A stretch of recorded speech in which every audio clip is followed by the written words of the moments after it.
What's going on, guys? Welcome back to my channel and another episode of Weekend Watch. Since there were no major big brand new releases at the box office this past weekend, this was a second chance for Furiosa and also the Garfield movie to bring in some major money. Unfortunately, that did not happen, but what did occur was a shuffle of the top five. So we do have a brand new number one, and that is the Garfield movie, but with only $14 million.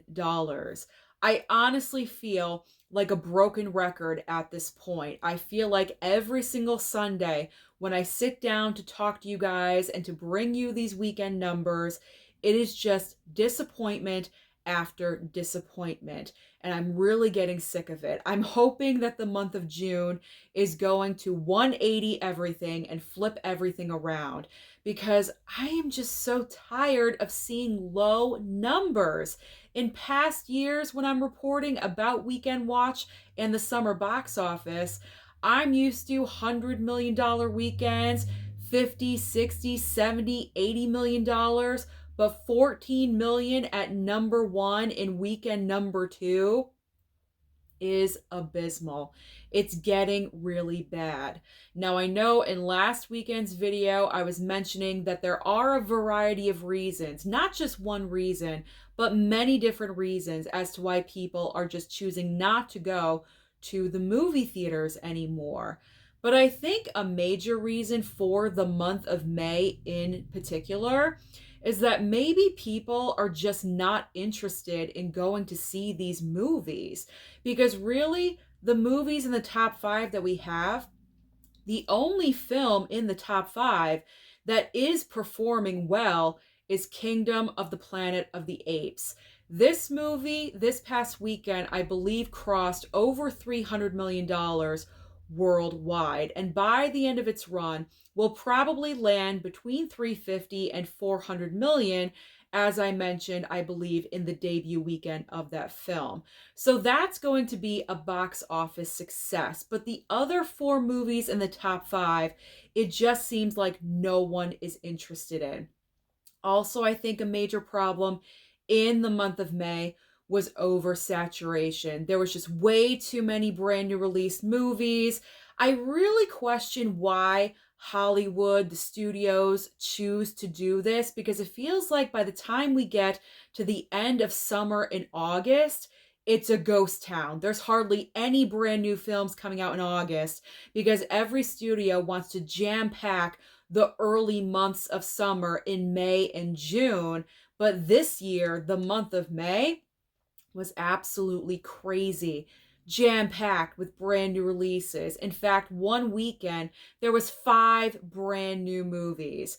To me, that's insane. There should not be that many films coming out in one weekend. There's too many choices, and then everyone is spread out, not really sure which movie they want to go to. So instead of a couple of movies making a lot of money, you have about 10 movies making little itty bits of money all at the same time. So I think the month of June is going to perform better than the month of May, because as far as major brand new releases for the month of June, there's only 6. And there are a couple of them, I would say half of the movies coming out that are major releases, people are really looking forward to, or they do have the established fan base. We have Bad Boys, Ride or Die. We have Inside Out 2 coming out in June.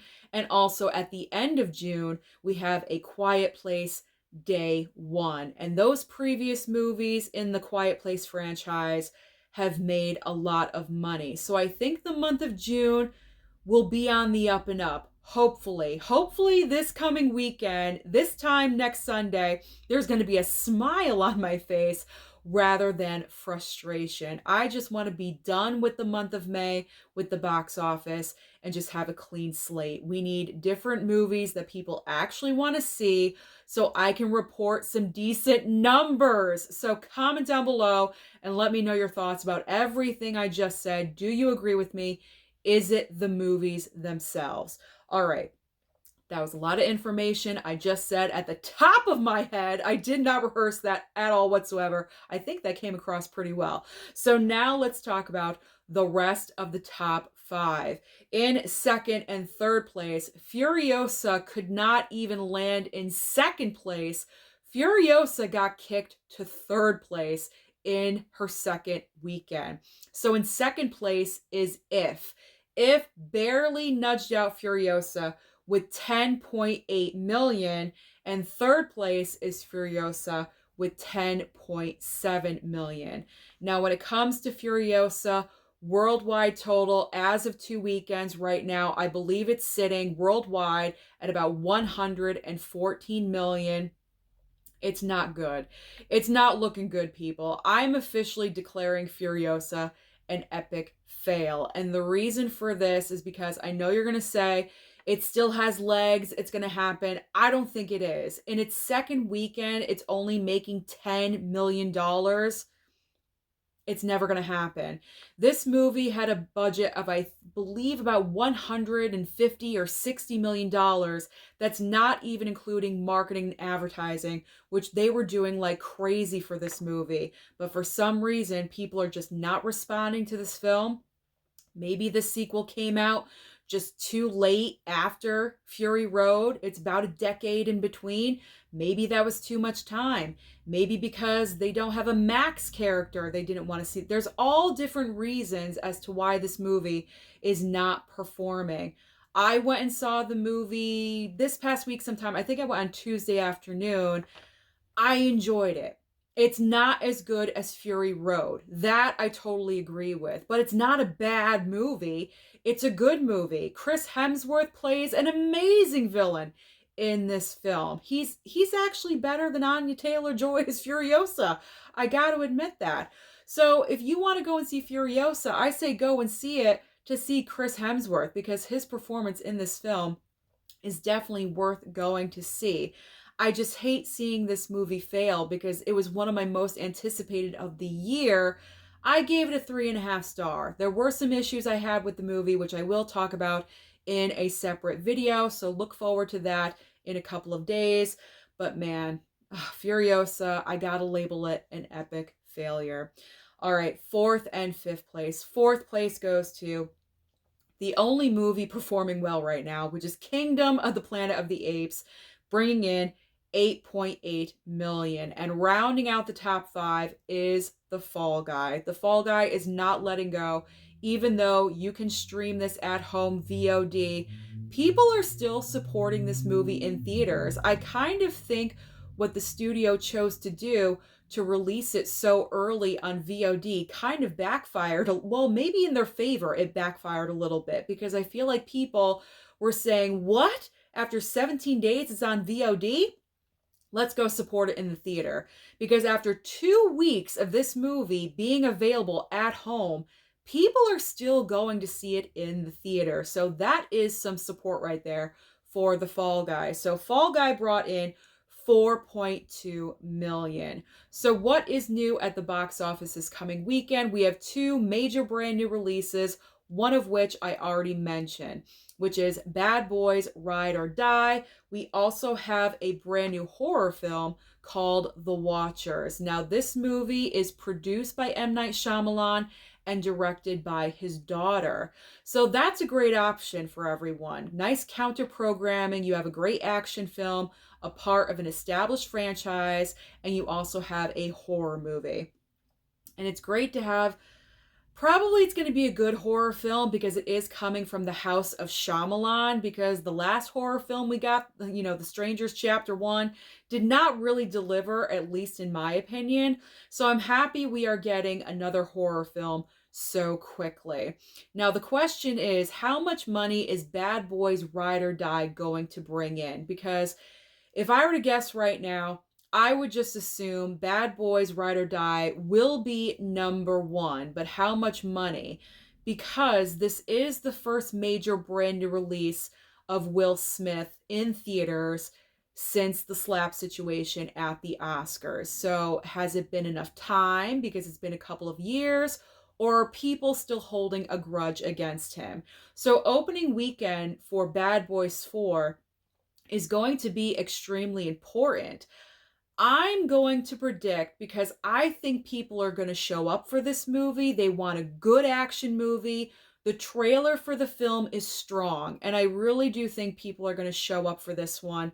So I'm going to predict about a $40 million opening weekend for Bad Boys Ride or Die. I really hope it's bigger. If it's 50, that would be fantastic, and I would be thrilled.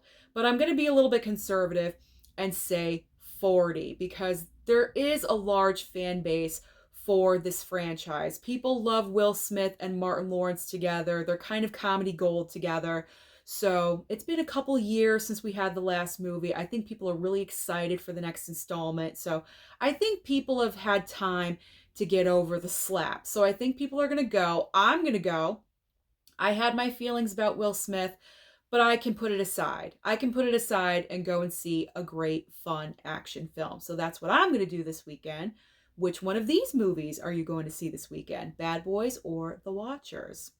And I do think The Watchers will perform as well. I think this movie will make some money. These two films are going to shake up the top 5.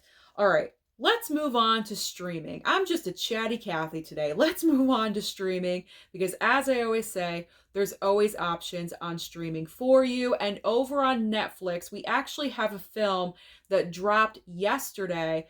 I don't think anyone hardly knew that this movie was going to drop on June 1st. But if you missed out on Godzilla -1, you can watch it right now on Netflix. And it is my gold star recommendation of the week. Mama Blu-ray and I watched this last night. I jumped on this one because I thought this film was one of the best from last year. It won the visual effects Oscar at the awards last year. Definitely deserving. I mean, this movie looks fantastic. Godzilla looks amazing, and the budget for this film is a fraction of Marvel and DC films that use about $250-300 million, and their CGI looks like garbage. Whereas Godzilla looks real. Like, Godzilla looks amazing, and it costs like what, $20 million or something. It's absolutely insane. So if you've not seen Godzilla -1 yet, that's my gold star recommendation. It's not in the universe of Godzilla X Kong or Godzilla vs. Kong. Like, it's more like the old school Japanese Godzilla films. They even use that throwback music in there when Godzilla is stomping on the city, and it's just so great, very entertaining. So if you guys have not seen it, you definitely need to check it out. All right, other options on Netflix for later on this week. We have a brand new film called Hitman starring Glenn Powell. He's all over the place right now. He has this, and then in July, he's going to be in Twisters. So Glenn Powell, he's in a bunch of projects right now. I'm supporting him. I like him. I think he's okay. We also have a brand new shark film called Under Paris. Now, I'm curious about this one because you guys know I'm always looking for the next best shark movie. Nothing is going to be on the level of Jaws. Absolutely not. But I'm hoping for something decent. I'm always holding out the hope. And I have heard kind of like positive reviews about Under Paris. So I'm definitely putting that on my streaming list. So that's what's going on over on Netflix right now. Let's move over to Max. We have a brand new film starring Dakota Johnson called Am I Okay? Hulu is going to premiere a brand new series called Clipped. I believe this is starring Ed O'Neill and Lawrence Fishburne, it looks like. Could be interesting. I don't know if you're into sports and everything, in particular basketball, I think, then this is right up your alley. We also have a brand new film called Perfect Days over on Hulu. Now, Disney Plus is also debuting a brand new series. We have The Acolyte. I believe this is Star Wars related. I don't know. I'm assuming by the poster it's Star Wars. I didn't really get into detail, but they're dropping a lot of Star Wars content lately. So if you guys are interested in that, then you may want to check that one out. Amazon Prime is adding the musical version of Mean Girls from this past year. It was available on Paramount Plus. I believe it's still over there, but if you didn't have Paramount Plus, but you do have Amazon Prime and you haven't seen the movie yet, now will be this week will be your chance to check that out. Peacock is debuting Housekeeping for Beginners. I honestly have never heard of this movie, so if you guys watch this on Peacock, then please send me the feedback. Tell me if it's something I should be watching, but I'm probably going to skip this one because I'm very unfamiliar. And finally, on Paramount Plus, right now you can stream season 3 of Mayor of Kingstown with Jeremy Renner. And also, I believe tomorrow you can stream ISS. So if you missed that movie in theaters and you did not pick up the physical media for it, now will be the time. You can check it out and see if you want to spend the $12 and pick up that Blu-ray. So that is everything happening at the box office and also on streaming. So comment down below and let me know your thoughts about the box office. Do you think the month of June is going to be better than the month of May? I really hope it is. Don't forget to like and subscribe before you leave, and I'll see you next time.